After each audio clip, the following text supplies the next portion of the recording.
بسم الله الرحمن الرحیم. السلام علیکم ګرانو ملګرو. دا ټایم کې زه ولاړ یم د سړیرو په بازار کې. څنګه چې تاسو کتلی شئ چې د لایټ کې تاسو ښکاري چې دا ستنې ولاړې دي او دا د سړیرو بازار د هغې سر نه تر د دې بل سره پورې دا سټریټ لایټ لګېدلي دي. خو زیات چې کم دي نو دا تقریبا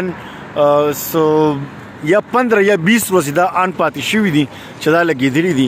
د هغې نه پس دا د دې سویمه میاشت ده چې دا آف دي او د دې ښار ناپورسان دی چارسده کې د سره تپوس نشته چې دا دومره غټې کروڑونه روپۍ په دې باندې لګېدلي دي.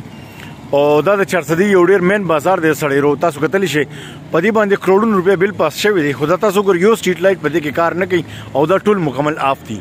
او دا د یوې ورځې دوه نه دي. دا چې تاسو وګورئ نو دا تقریبا د دې دا درېیمه څلورمه میاشت دا آف دي او دا مکمل ټول بازار مکمل تیاره ده. دا سټریټ لایټ تاسو کتلی شئ چې دا مکمل آف دي.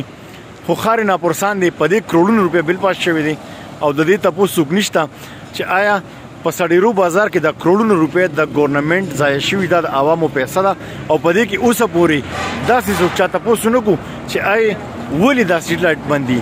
ایم این اے صاحب خو تاسو څنګه پته ده چارسدې ایم این اے صاحب چې کوم دی هغه زخمي دی او په ډزو لګېدلی دی او هغه د مارچ په دغه کې دی چې د لانګ مارچ تیاری شروع دی.